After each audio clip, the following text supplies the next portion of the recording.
Ito naman mga kabrigada ang danyos agrikultura dahil sa habagat.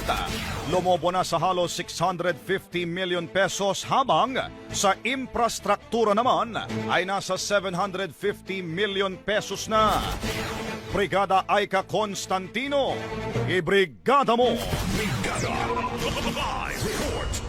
Lumobo na ng halos 650 million ang danyo sa agrikultura ng habagat na mas pinalakas ng mga nagdaang bagyo. Sa pinakahuling update ng situational report ng National Disaster Risk Reduction Management Council o NDRRMC, mas tumaas rin ang halaga ng damage sa infrastruktura na tinatayag nasa 750 million na.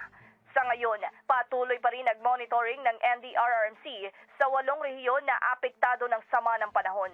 Samantala, ayon sa Pag-asa, lumabas na ng Philippine Area of Responsibility ang Tropical Depression Ineng na na-enhance rin lalo ang habagat gagaya ng mga nagdaang bagyong Guring at Hana. In the heart of changing lives, ito si Brigada Aika Constantino ng 105.1 Brigada News FM Manila, The Music and News Authority. Brigada Balita Nationwide.